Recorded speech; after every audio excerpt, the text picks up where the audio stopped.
afternoon, ladies and gentlemen. We might make a start. My name is James Tran and I'm the Administrative Officer at Debating SA.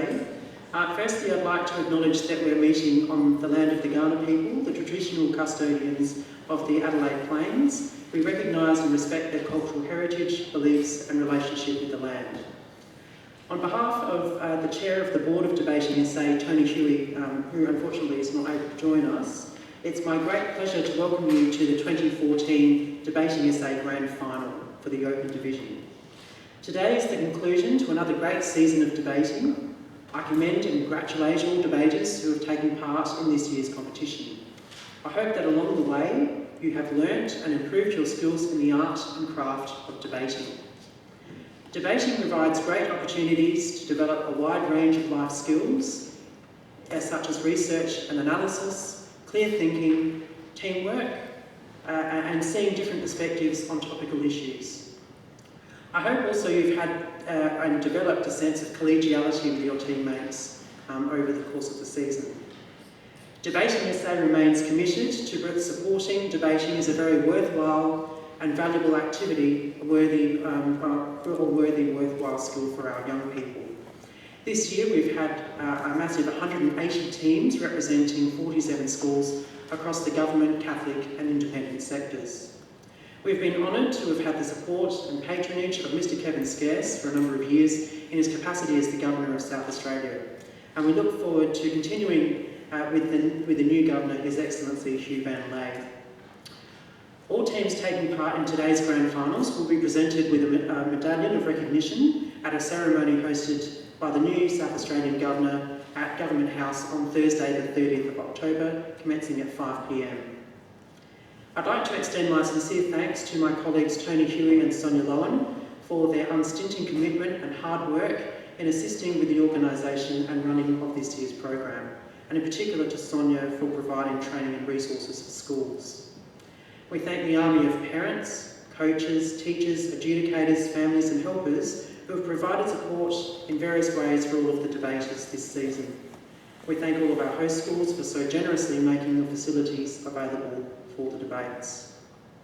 What better place to hear our top debaters than in our own House of Assembly chamber in the Parliament of South Australia, a wonderful and powerful symbol of democracy and free speech. We're very grateful to the Honourable Chris Pickman, Member for Kaurna, who along with his parliamentary colleagues have very generously made the House of Assembly chamber available for our use today. Just a reminder that the microphones in front of you do work if you happen to press the buttons, so unless you want to be heard, please don't press the buttons. And a reminder to our debaters, just resist the temptation to look in the drawers below there because there might be some state secrets that you might find out. Additionally today, you'll notice that we have a lectern up the front. We do encourage debaters where possible to actually use the lectern and the microphone, as it just helps to project your voice, and also we're filming the debates today. All the very best to our two grand final teams today. I'm sure we're in for a very enjoyable and engaging exchange on what's a very topical issue. So without further ado, let the debate begin. Thank you, Mr Chairman. Madam Chairman. Good afternoon, ladies and gentlemen. My name is Jasmine Walker, and it's my pleasure to welcome you to the 2014 Open Division Debating SA Grand Final Debate. The topic of today's debate is that churches should pay tax. Hoping to convince you of the truth this afternoon is the affirmative team from Glenunga International High School, consisting of a first speaker, Messiah Katagiri, second speaker, Leslie J. Surya, and third speaker, Nesh Gorman. Trying to show you that this afternoon's debate topic is false is the negative team from St Aloysius College, consisting of first speaker, Catherine Sortini, second speaker, Shabana Aziz, and third speaker, Eva Squire. The grand final debate will be judged by a panel of 5 adjudicators, who are Michelle Southern, Mr David Morton, Mr James Baker, Mr Lachlan Hemsley, and Mr Patrick Moritz. The speaking time of today's debate is 8 minutes. A single warning bell will sound 7 minutes, and a double bell will sound 8 minutes. If required, a continuous bell will sound 30 seconds after the second bell, indicating that the speaker must conclude their speech. I ask that all mobile phones and other electronic devices be switched off for the duration of this debate. I declare this debate open and call upon Messiah Kadagiri to open the affirmative team.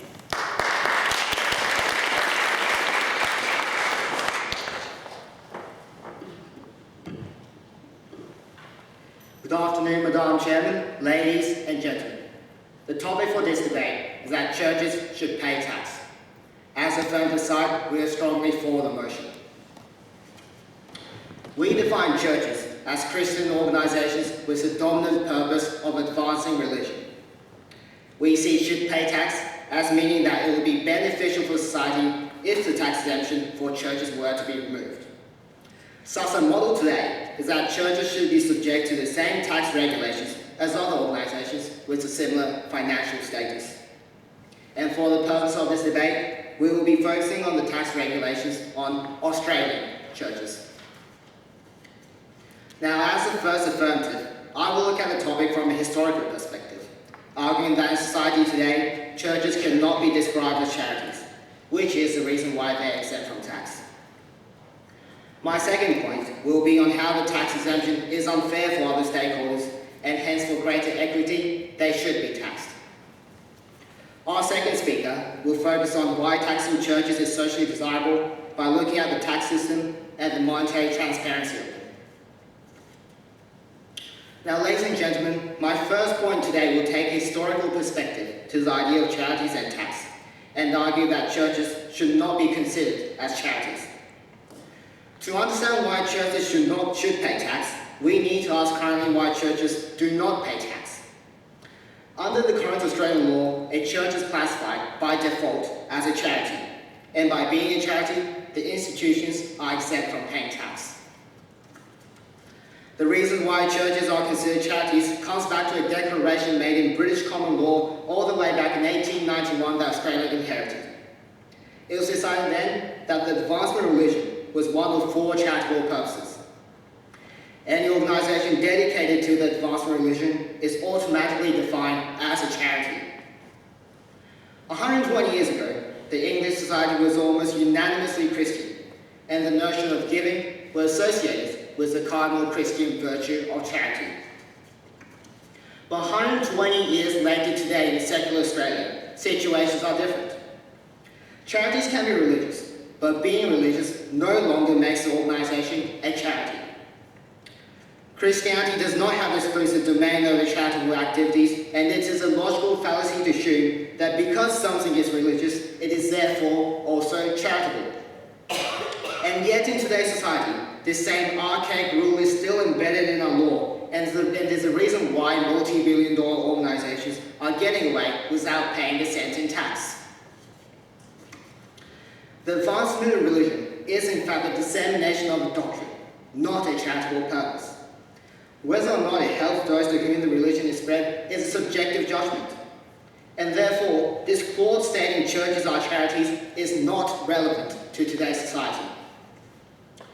The Australian Council of Social Services agrees by stating that the advancement of religion definition is outmoded and imprecise at a parliamentary inquiry. Of course, we are not suggesting that churches do not do charitable activities. But these activities anyway are tax deductible, and so even if they were to be taxed for their commercial activities, would not be penalised for providing community services. But we reiterate, the sole fact of being religious does not necessarily mean that a public benefit is being provided. Now let's look at a concrete example. The Menai Anglican Church in Sydney publishes on its website their end-of-year financial statements and budget. This particular church in Sydney, South alone, has almost $9 million in assets, and they pay no capital gains or land tax on any of these. If we look at the line in the budget dedicated to poor relief, we find that they only spent $1,000 on this program last year. Ladies and gentlemen, they spent 18 times more on office expenses. Now, churches may still argue that they are not for profit because their revenue does not get distributed in a typical way that a business would. But the truth is that churches can spend millions in marble statues or office goods, which counts as charitable because they are spending money on an organisation which advances religion. Now, as we can see, the definitions around this topic are very slippery, and churches are hiding behind these.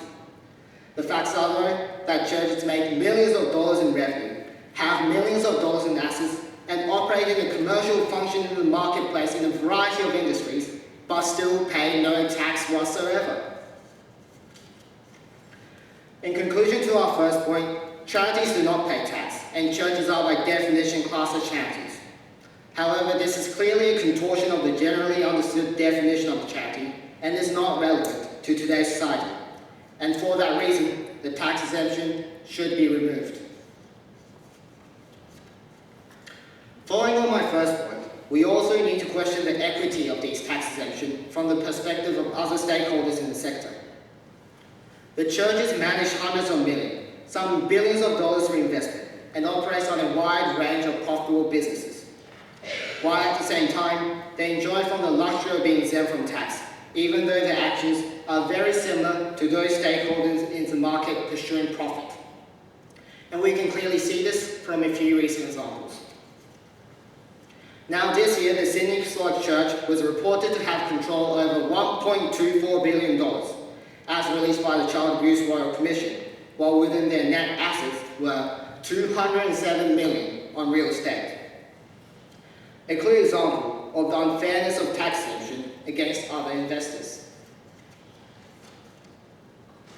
The Sanitarium Health and Wellbeing Company, owned by the Protestant Christian Seventh-day Adventist Church, raises around $300 million annually, and yet they are exempt from tax.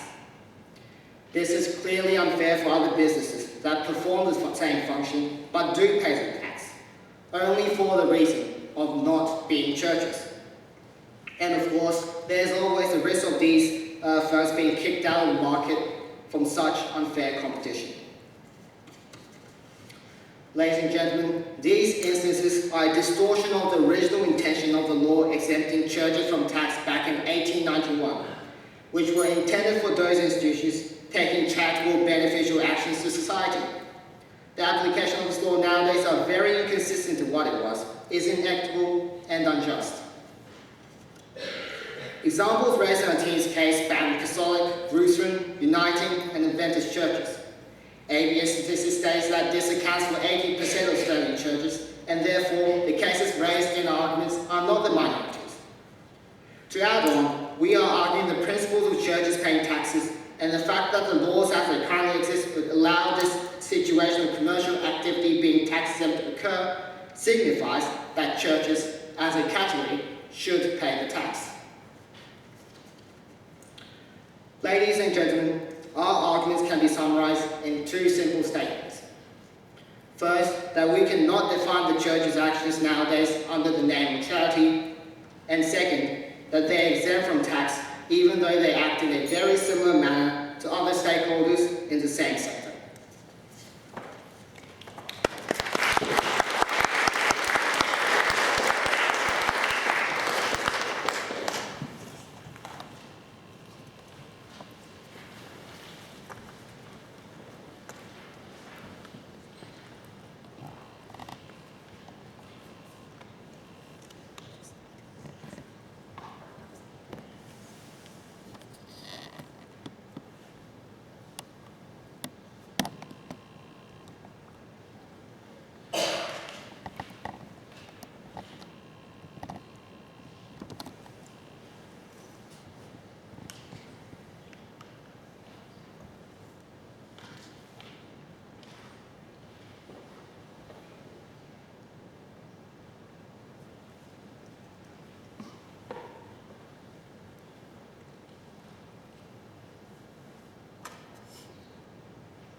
I call upon Catherine Sortini to open the negative case.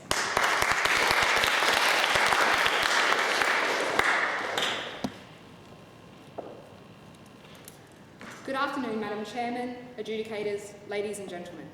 Today's debate is churches should pay tax, and we as the negative team are here to convince you beyond all reasonable doubt that churches should not pay taxes. I'm Catherine Sortini, and today I'm going to discuss how the churches are assisting the government by undertaking a public service which is non-discriminatory. I'll be emphasising the place of church alongside the government rather than against it. Our second speaker, Shabana Aziz, will be discussing the purpose of taxation and why taxing the church does not fulfil this purpose. She will also expose the negative effects taxing churches will have on taxpayers and on the democratic nature of our society. After this, she will discuss how the church is technically a charity and how legal charities are exempt from tax. Eva Squire, our third speaker, will rebut the misleading arguments the opposing team has tried to tell you and sum up our points as they were presented. Firstly, however, I would like to clear up a few glaring discrepancies in the opposition's teams. Firstly, it is impossible to make an overarching generalisation on how charitable churches are. It is the government's duty to determine whether the church is legitimate. According to the taxation ruling of 1992, organisations are only eligible for tax exemptions if they promote the relief of poverty, advancement of education, and other purposes befriending to the community. This, however, also contradicts the first speaker as he stated that any religious organisation is automatically deemed a charity. However, according to these rules, that is untrue. Speaker 1 also misleads you by making it sound like the laws are outdated, stating that they're from the 1800s. However, these laws have been revised in 2012.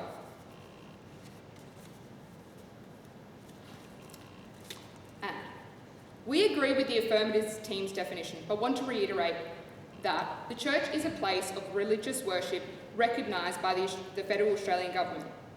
We also define, according to the Australian Taxation Office, tax as a compulsory contribution to state revenue levied by the government on workers' income and business profits, or added to the cost of some goods, services and transactions. We also define church as not being taxed as the current policy in Australia, in which churches are exempt from income tax and gain concessions on fringe benefits, tax and goods and services. We believe that this process is justified and should continue under the government's operation.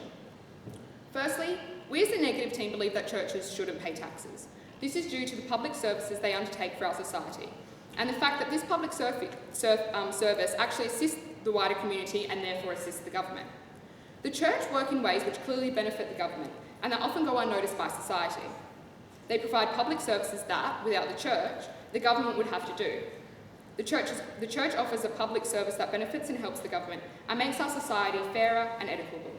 Hence, church has a definite place in society alongside the government in striving to achieve a common goal, the public good. Individual churches provide many different public services depending on the individual place of worship. The services provided often address the most urgent dire needs. Some churches, like the Catholic Church at Hectorville, set up soup kitchens and homeless shelters. Another example includes the Mary Hospice and Calvary Hospital, two hospitals run by the Catholic Church or founded by members of the religious organisation.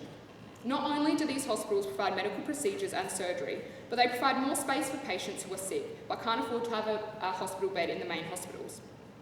This in turn also helps the government as it provides more bedding space for sick patients, as the main hospitals may not have enough room to cater for all. This benefits the common taxpayer as the tax rate does not have to rise because the government does not need to provide more bedding and space. But it isn't only Catholic churches providing this public service to the community. Anglican churches have created Anglicare, which is a diverse range of programs including parenting, youth, foster care, financial literacy, new arrivals, Aboriginal services, disability care, emergency assistance, homelessness and aged care. Buddhist church around South Australia create volunteer programs to support global charities, as well as to create homeless shelters targeting homeless youth. Therefore, forcing churches to pay rates would compromise the church's essential social welfare. The church is also a non-profit organisation, meaning that all their hard work and help merely comes from the donations from the church community. According to the Mary MacKillop Foundation of South Australia, all St Joseph schools were founded by Mary MacKillop, hire nuns who have taken a vow of poverty. This in turn proves that the school wasn't set up to earn a profit but merely educate young children, providing this educational service. This provides an alternative to the government funding school, which relieves the common taxpayer of the burden of providing education and associated expenses. Hence, taxing the church would prove counterproductive to the government's intentions. Thirdly, the church plays an enormously important role in providing education to young Australians, regardless of background. Each suburb or locality in Australia has a socio-economic status, or SES ranking. This ranking is an evaluation of location based on income, education and occupation. Recent research has shown that church schools are more readily set up in these areas than government schools. The Catholic Church in particular has developed initiatives to build and improve the schools in low SES areas and attract quality teachers to those areas as well.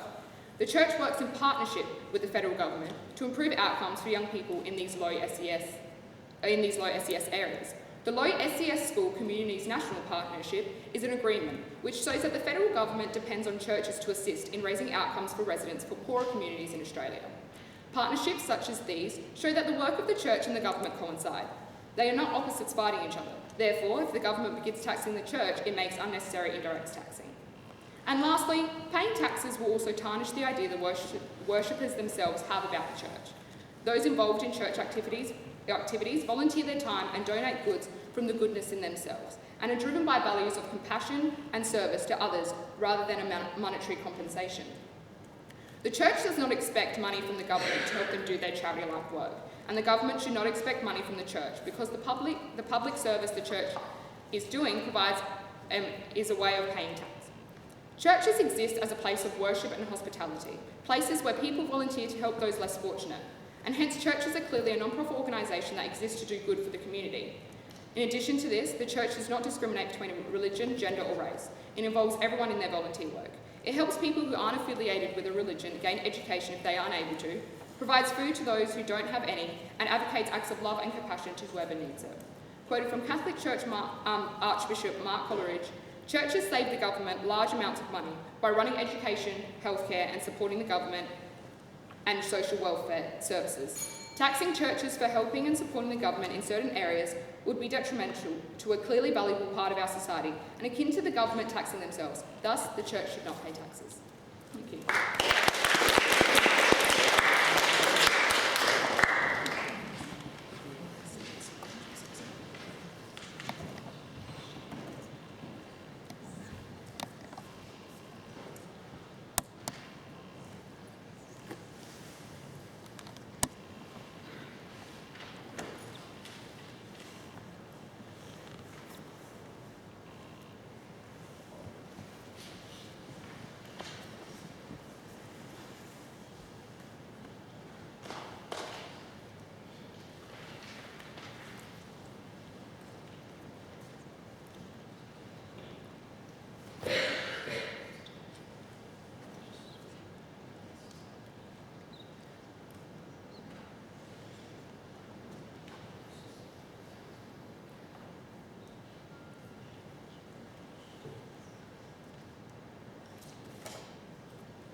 To continue the affirmative case, please welcome Leslie J. Osorio.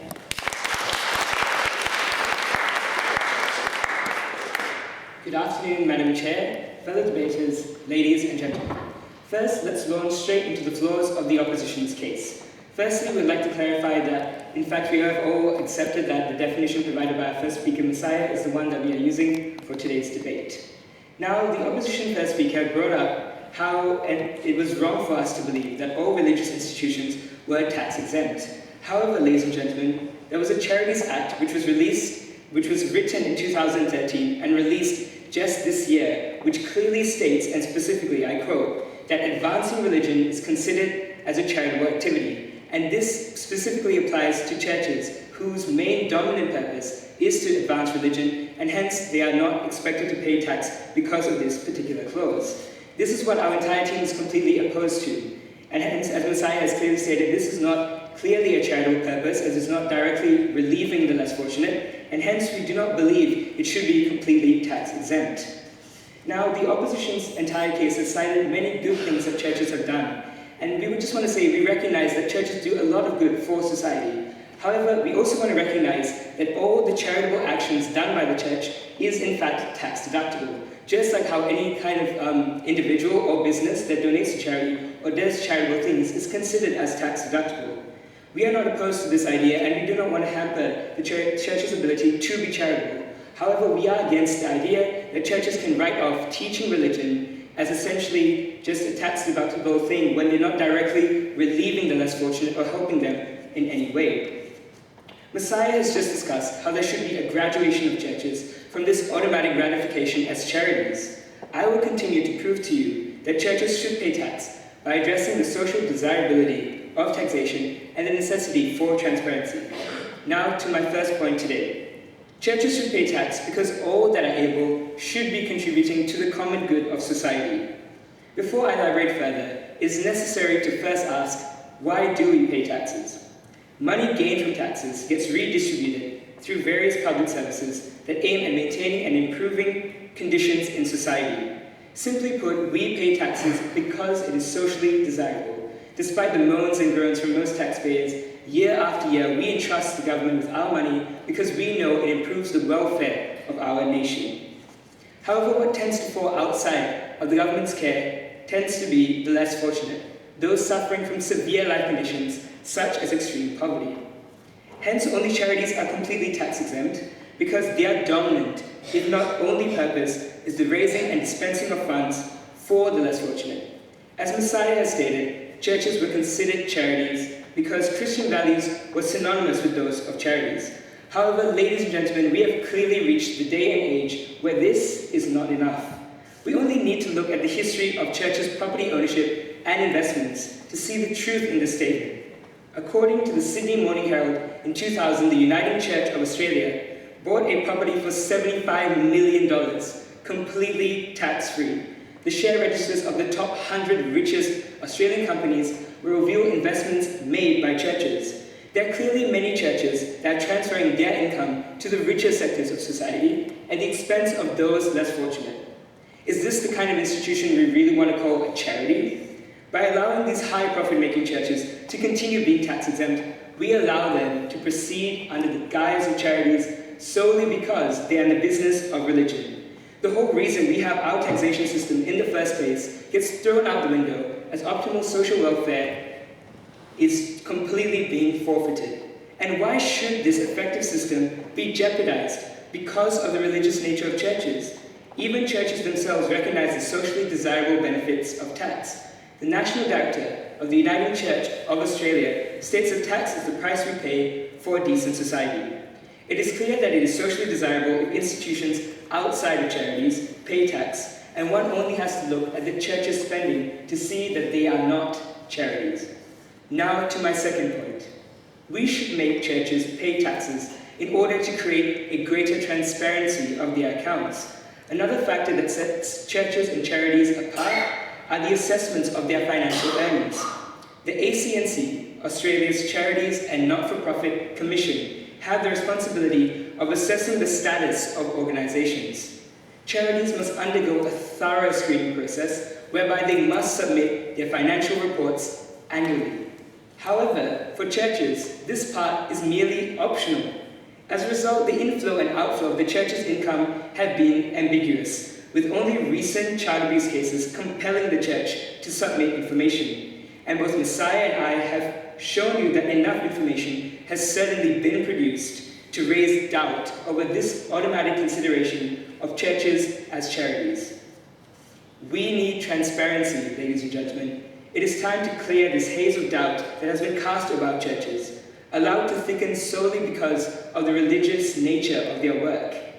They may serve a higher calling and purpose, but there is no higher purpose than the welfare of our fellow citizens. And while many churches understand this, it is clear that there are those who do not. We need transparency, a thorough evaluation so that we can verify their finances, and a tax assessment is the best way to achieve this. Taxation will provide a regulatory body with an instant insight into all the church's spending, whereby they can assess if that church is actually a charity. Instead of setting up a separate commission for this, why not fill two needs with one deed and get them to be tax assessed, whereby tax will only be charged if the income crosses the minimum threshold and on activities that are uncharitable. Now, don't get me wrong, ladies and gentlemen, churches do give to charity. We, the affirmative, acknowledge this. But so do businesses, companies, and individuals. They are not completely committed to this cause, and we don't expect them to be. However, we do expect them to assume their appropriate place in society and give us this transparency that is so clearly needed. Our dispute is with the fact that churches are being treated as the untouched category in society. There's no scrutiny over their finances or the way they spend their money, and no requirements over the submission of reports of their incomes. This much-needed transparency proved clearly that churches should in fact pay tax. Today, I've discussed the desirability of paying taxes in society and the necessity for this transparency so that we can analyze formally and properly where the church's money is going. And if it isn't being gone directly to charities, we do not see why this should be tax exempt. And we, to reiterate, do not understand how the advancement of religion is directly related to charitable activities and directly relieving the less fortunate through activities such as cited by Messiah. At the end of the day, ladies and gentlemen, we cannot say that a kettle and a pot are the same just because they can both boil water. The kettle is solely dedicated to this purpose, whereas the same cannot be said of the pot. Likewise, charities are solely dedicated to relieving the less fortunate. However, churches are not. They are there first and foremost to preach that doctrine. It's time to cease this association between the two so that churches may accept the responsibilities that befall the rest of society. Churches should pay their taxes.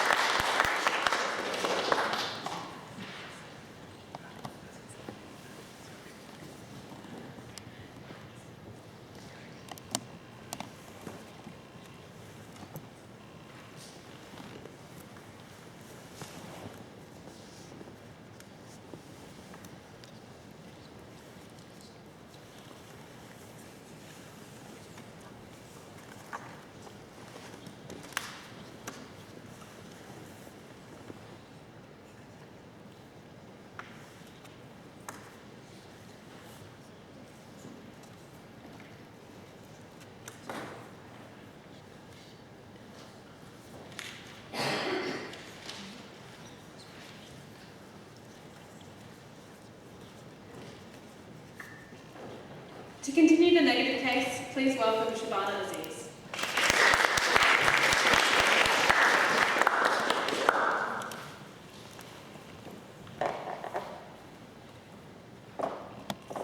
Good afternoon, ladies and gentlemen, chairperson and members of the opposing team. My name is Shabana Aziz, and I am the second speaker of the negative team, and we firmly disagree with the statement that churches should pay tax. Firstly, I will be discussing the threat churches paying taxes will pose to our democratic society. In addition, I will be discussing the detrimental effects on us and as Australian citizens, economically and socially. However, before I explore my arguments, I would like to notify you of some glaring discrepancies in the opposition's argument. Speaker 2 promotes transparency. I will actually be exploring the argument that churches' tax exemptions will promote transparency in our governments. He also speaks of the Charities Act 2013, where he says advancing religion is a charity. That law actually has two guidelines, two requirements that allow churches, institutions to be called religious institutions. And those two things are that they are non-for-profit and promote the advancement of religion. He also speaks of a church that bought a property for $75 million, but he never actually mentioned what that land was bought for. If it was bought for community work, as a home for the needy, then that actually is charitable, and his argument is completely invalid. Example of this is in Lyde Square, where the church has bought expensive land to provide public services. The ill-spent funds the opposition speaks of, vaguely called office expenses, are actually admin fees. and they are a necessary aspect of all non-for-profit organisations and actually prove to have some benefit to our community. Admin fees are necessary for churches as many are based on heritage-listed buildings, which require a lot of maintenance and hence have significant expenses. Upkeep is not only vital for the church, but it is also beneficial to us as a community. These church buildings attract tourists and help sustain our Australian heritage and thus maintain our Australian identity. In fact, a study by the Allen Consulting Group found that 92% of Australians believe that heritage forms part of the Australian identity, while 87% believe that it is vital to our culture. Now to my main arguments. Taxing churches constitutes an attitude that compromises the very freedom of people. We, as Australians, are a democracy. The one thing necessary to maintain a democracy is choice. People need to have the opportunity to choose what they believe is right. This is what we stand for as a nation. We choose who we vote for. We elect our leaders based on our own opinion. Hence, a democracy thrives on the existence of a wide range of non-government groups and associations offering different ideas and hence ensuring that we choose the best of these. Taxing churches actually acts against this notion, as it allows the government more power. This over-regulation can prove dangerous, leading to autocracies or totalitarian states. By taxing churches, we are tainting the democratic hue of this nation. This could be seen as similar to elections in communist countries, in which there is often only one party to vote for. By taxing churches, the government is appointing itself as the sole and, ironically, godlike voice of the nation. No one should have this type of authority. The importance of this point may not be so obvious in our wealthy society and non-corrupt government, but we don't need to look far to see just how vital maintaining this notion is. A recent article in a Colombian Vision magazine, The Far East, reported that in Peru, 331,000 women and 25,000 men have been forcibly sterilised under the government's instruction to decrease population growth. The St. Columban's Church established the Women's Association, which offered sanctuary to the victims of this program. What would the consequence have been if the money to create this sanctuary had instead been taxed by the quite obviously corrupt government? These people would have had no hope and no alternative, and the church would not have ever been able to publish this article to even make us aware. Examples of this kind are extremely prominent, another being the forced abortions in China as a result of the one-child policy. By taxing churches, we are giving the government uncompromised power over us as a nation, which is contrary to what we stand for as a democratic nation. We are lucky that our government is not corrupt, but to ensure that it stays that way, churches must not be taxed. Now, I will be discussing the socio-economic benefits of taxing the church on both individuals and communities. Churches and non-for-profit organisations are both exempt from tax because they are not like retail businesses. There is no direct exchange between the consumers and the companies. The church provides goods and services to the needy and asks for nothing in return. All of the funds churches use are from donations, which means that all the money has already been taxed. Why should the government get a second bite out of that money?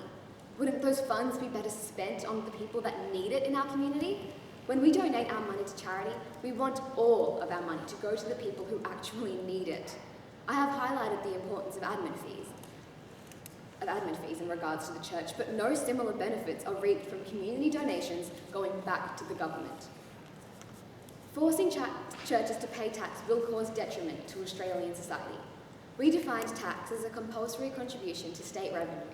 If we allow the government to force the church to pay tax, it will result in more poverty, hunger, and homelessness in our community in the short term. This is due to the limitations tax-paying will impose on churches, resulting in them having a decreased capacity to provide goods and services to those in need. Another consequence will be more taxes for all Australians in the long term. It will mean more taxes as the government will be forced to intervene and provide the goods and services that the church is unable to do.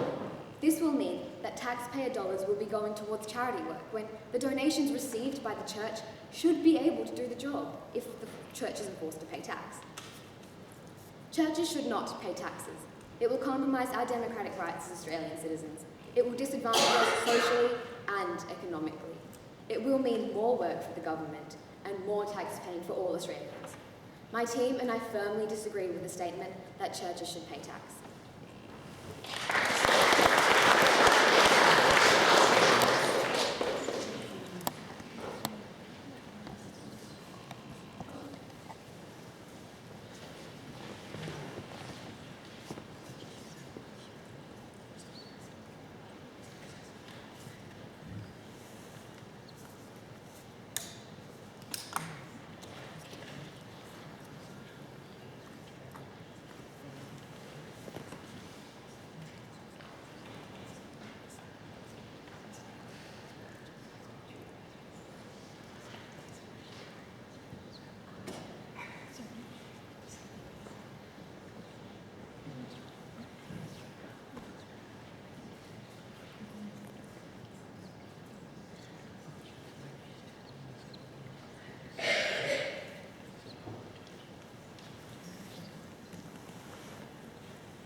To conclude the affirmative case, I call upon Nate Gawn.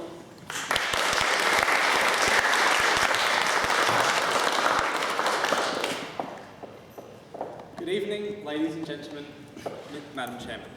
This afternoon, I'll be concluding the affirmative team's case, proving to you that churches should indeed pay tax. So I'd like to launch into some of the arguments raised by the opposition. So I'd like to point out the definitional issues that we've raised today. First of all, they have actually agreed with our definition, so we see no reason to enter into a definition debate, and they've agreed with our definition. Yet some of their arguments have been argued using their definition. We will not enter into this, seeing as initially they agreed with our definition. They also talked about the fact that advancement of religion is not actually in the Charities Act, but then conceded that it was, but then conceded that the clause was that they must be not-for-profit and advance religion. And we believe that they might have misunderstood the term not-for-profit. That doesn't mean that organisations don't make a profit, it just means that this profit isn't distributed amongst shareholders. So we still have the example of the Sanitarium Health and Wellbeing Company making $300 million. This is still a not-for-profit organisation, as long as they don't divvy this up on the stock market. So technically, we're still arguing about the same thing. Churches are not-for-profit. It doesn't mean that they can't clock up revenues in the billions of dollars, however. So the thrust of their argument has been around this idea of, it's been based on the examples of hospitals and education and community services. But they're fundamentally failing to recognise that these things will never be taxed. Even if we tax churches, these things are still tax exempt. When a government gives funds to a school or a hospital, they don't then tax that because because hospitals and schools are not churches. They may be run with a religious intent. This doesn't mean that they are churches, however. They also brought up the idea of Anglicare, and we'd bring up this idea of Uniting Care and Anglicare. These organisations are actually, they're incorporated separately as separate entities under the taxation law. So when they register with the ACNC, they are religious organisations, but they're not churches because their dominant purpose is to alleviate homelessness or to provide soup kitchens. So they do receive all of their revenue from the churches, but this is through donations. Anglicare and Uniting Care are not churches, they're separate charities that are connected to the churches, and they would not pay tax because what their activities are doing is charitable. So they've also talked about, so let's look at this example. If the Catholic Church sets up a homeless shelter, we don't say that this is charitable because the Catholic Church did it, we say it's charitable because it's a homeless shelter. In the same way, if the Catholic Church sets up a superannuation service, we don't say, oh, it shouldn't be taxed because the Catholic Church did it. We say, well, it should be taxed because it's a superannuation service and it makes money from that. The argument has also revolved around this idea that churches are good, that they don't deserve to be taxed. However, this is a fundamental mischaracterisation of tax. Tax is not a punishment that we give to bad organisations. We don't say, we don't like the work of this organisation, let's tax it. In the same way, we don't say, yeah, this is a good organisation, we won't tax it. If we look at, for example, private psychiatrists who provide professional mental health advice to the community, this is a great service. We all think it's important, but we don't say, oh, we shouldn't tax it because it's doing a good job. Whether or not we tax an organisation is based on their financial status and structure. It's not based on whether or not we think that they're doing a good job or not. And so therefore, when we look at churches, we shouldn't say they're doing these good activities, let's not tax them. We should look at the fact how they make their revenue, their financial structure, what they submit as their dominant purpose to the regulator, and the fact is that their dominant purpose is the advancement of religion. They've also talked about churches offering a service that helps the government, and that they believe that the government and churches should not be fighting each other. Again, this raises this idea that tax somehow is engaging in a kind of war with the sector. Well, businesses pay tax, obviously, but we don't say that the government and the businesses are fighting each other. The government are committed to this idea of economic growth, so are businesses. Again, tax doesn't mean bad blood between two organisations. Furthermore, they've talked about the fact that taxing churches compromises their ability to provide welfare. Now, this argument revolves around a false dichotomy. It's either you pay taxes and don't provide welfare, or you provide welfare and you don't pay any taxes. This is absolutely false. Every other organisation manages to do what it does and also pay tax. Why would this be any different for churches? Taxes are not implemented to be prohibitively high so that organisations can have to stop doing what they're doing. Taxes are set at a threshold, so if an organisation actually doesn't make revenue over that threshold, then they won't be paying that tax. Similarly, the richer organisations like the Catholic Church that has billions of dollars in revenue will pay more tax than the local community church that will not have the same commercial interests. So therefore, if we start taxing churches and then they turn around and stop all their welfare activity, surely this shows us actually that they're really not charities, given that they're not prioritising these kinds of activities. They've raised two statements. First of all, that taxing churches would be akin to the government taxing themselves, but then also said that churches don't receive anything from the government. Now, these two statements are completely contradictory. It demonstrates the fact that they don't understand the nature and function of churches, which are separate entities from the government, but which can pursue commercial profit under the name of religion. We also have the opposition justifying the way that churches spend their millions of dollars that they may have made for employment services or through superannuation accounts. No other organisation has that same ability to say, oh, actually, this is how we spend our money, this is why we should not be taxed. The fact is that if churches are spending all of their money on charitable associations, if they're donating it all to Anglicare, then this is not going to be taxed because this is still tax exempt. When they fill out their tax assessment, they see that all of this revenue is going to Anglicare, they wouldn't pay tax. But this is, of course, not what happens. This is why, ladies and gentlemen, when we have parliamentary inquiries into this sector, the Catholic Church hires millions of dollars of lawyers. It submits parliamentary inquiries saying that this law should not be changed because they know that they would have to pay tax, because they do make profits in areas which are not charitable and not welfare related. Now, the second speaker has talked about this idea that taxing churches leads to totalitarianism. Now, this is an incredibly slippery slope, ladies and gentlemen. We'd also point out that they agreed to our stipulation of the definition that we're talking about in Australia, and so we don't believe that taxing churches is going to lead to forced sterilisation or forced abortions. They have not explained this logical link between these paths. Do we say that businesses are going to be carrying out forced abortions because businesses pay tax? This simply does not make any sense, ladies and gentlemen.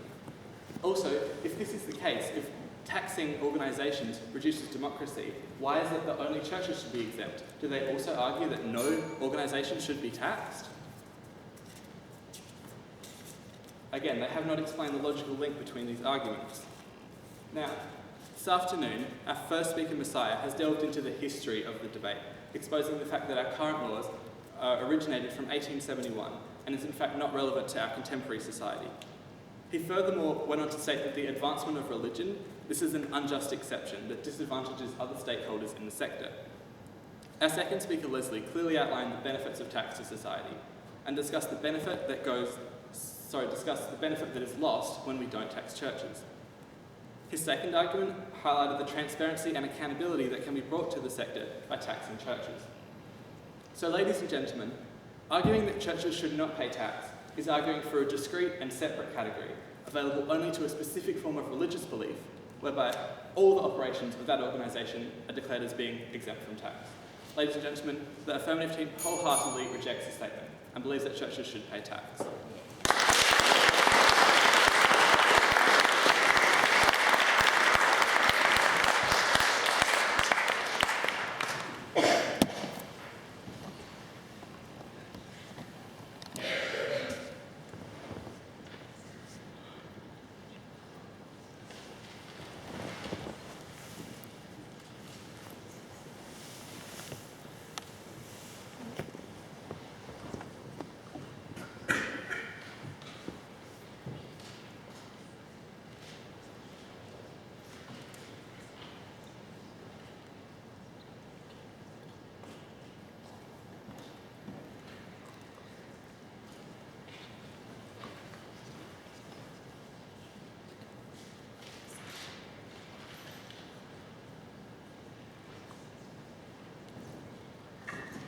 To conclude the negative case and this afternoon's debate, I call upon Eve Squire.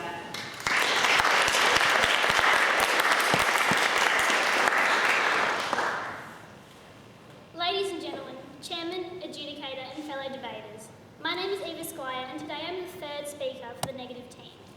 It is my job to clarify and summarise for you the arguments presented by my team regarding the topic that churches should pay tax. Before I convince you beyond all reasonable doubt that taxing churches will prove counterproductive for both the government and society, I'd like to point out a few discrepancies within the opposition's argument. As discussed by my second speaker, the first speaker of the negative team claimed that churches aren't charities and therefore do not qualify for tax exemption. He stated that to be eligible for this exemption, they need only be a church. This is the sole criteria that qualifies them for the exemption. As we've stated, according to the Tax Office of Australia, that the church organisations must satisfy true criteria to be exempt from tax. The first of this is, as they have pointed out, the advancement of religion. But the second, which has been carefully omitted, is that they are non-for-profit organisations, as my speaker said. So this refutes the claim made by the first speaker that churches operate in a manner similar to that of other stakeholders. Churches are only exempt from tax if the government deems them to be non-profit. The sole purpose of consumerist organisations is to, you guessed it, earn a profit. So churches cannot be compared to stakeholders in this situation. Additionally, the second speaker then went on to say that tax is socially desirable. We need to understand that the government has a finite amount of money and is bound by the will of the electorate. Let me ask you all a question. How do you want your tax money spent? Your answer would most likely be one of two things: healthcare or education. In fact, a recent survey said that over 80% of public vote in 2014 went to one of these two areas. The government has no choice but to fund these sectors if it wants to remain in power. But what happens to the homeless man who can't find a place to sleep, or the refugee family who have no accommodation and no money or no food? More often than not, this is where the church steps in. For example, establishing community-based soup kitchens and other facilities that were discussed by my first speaker.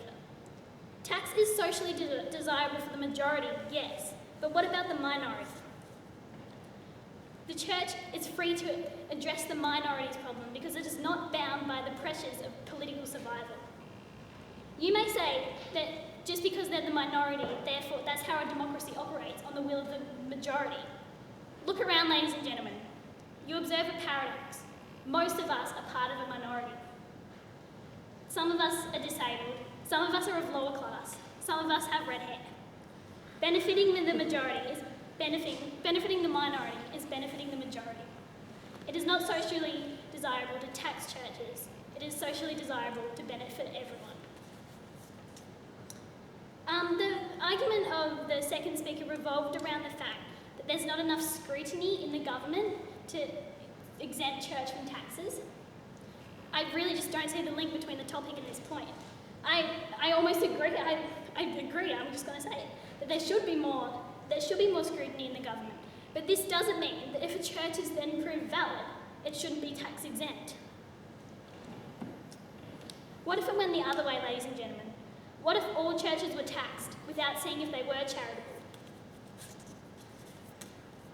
The fact that the government does not employ effective measures to deem the validity of churches is not relevant to this argument. If the government does its job and A, proves that a church is in existence for the advancement of religion, and B, it has non-profitable intentions, then what reasons do we have to tax the church? The second speaker also said that churches are too rich because they own millions of dollars worth of property and goods. The churches are not pieces of property that are held onto and sold for in the hope of making a profit. The price of a church property cannot be valued. It is the true definition of priceless. In Adelaide, the cathedrals of St. Peter's and St. Francis Xavier are certainly held onto as some of the city's most valuable property. But they have been there for well over 100 years. They are not investments. They are not held for profit. Furthermore, taxing churches when their members receive no monetary gain would amount to double taxation. This would effectively serve to discourage church members from devoting their time, money, and energy to organisations which contribute to the building of the fabric of democracy. The third speaker went on to claim that if money is donated to a charitable purpose, the money should not be taxed.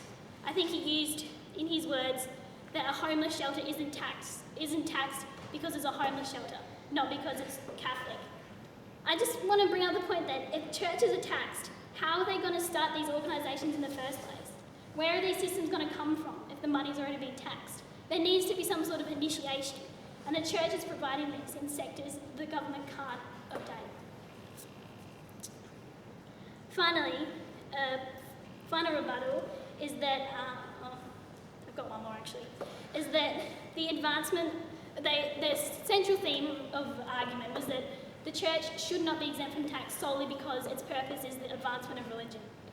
The advancement of religion does not in any way cost money. It is not either detrimenting the government or the people who attend there. It is a completely different commodity to what the government operates on. Faith and money in no way relate.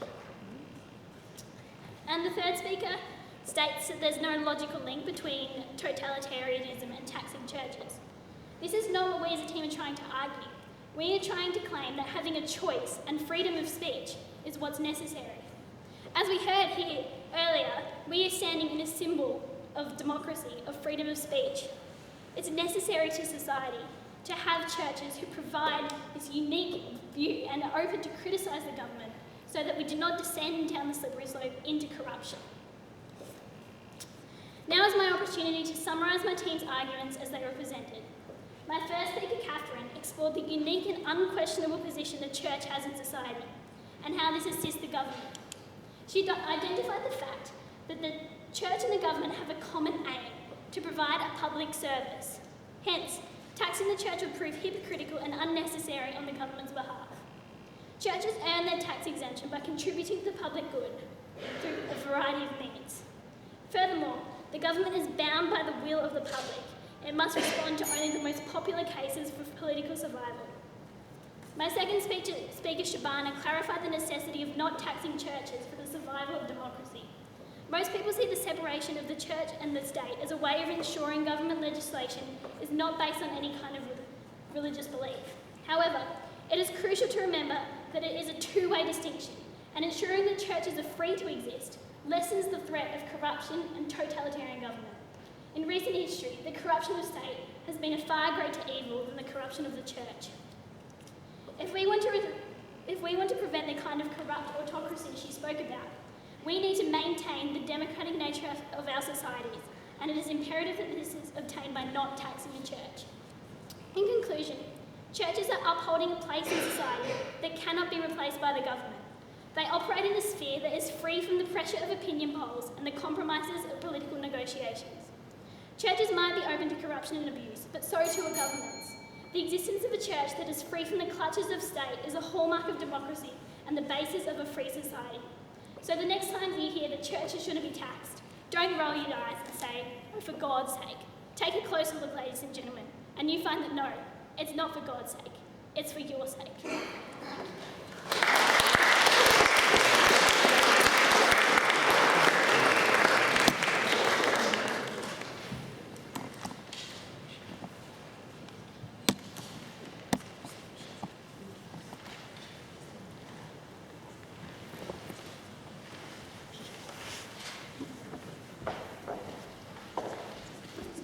Ladies and gentlemen, whilst we await the result of today's debate, I'd just like to make an announcement regarding the presentation of the trophy. Once the winning team is decided and announced, then they'll be able to come forward and be presented with the trophy, and we'll take some official photos. Following that, friends and family are most welcome to come forward and take photos of the teams. And you might want to get a photo of the Speaker's chair while you're here in the chamber.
call upon a representative of the adjudication panel to come forward and award the debate.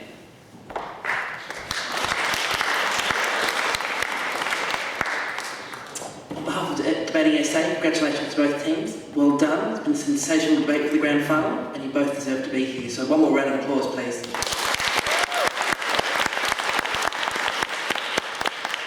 Keeping it short and sweet, we just hit to award the grand finalists today.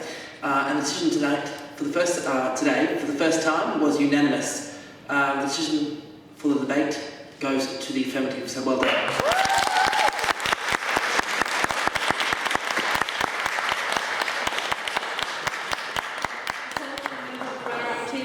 Aloysius to give a vote of thanks. We'd like to thank everyone for coming out here today, all the support of families and friends. We'd like to thank the opposition team, you guys were incredible, you totally deserve to win. We'd like to thank Debating SA and the Parliament House for having us here. We'd like to thank our debating coach, Ms. Heath, for all your support, and thank you to the adjudicators for all your hard work.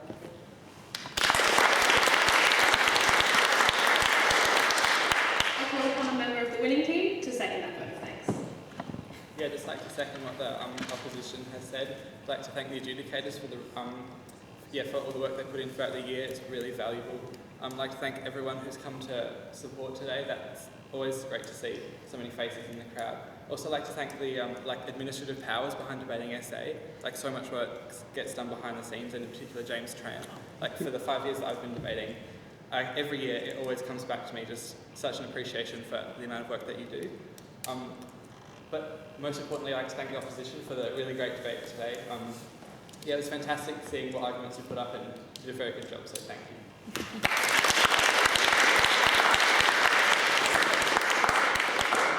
Ladies and gentlemen,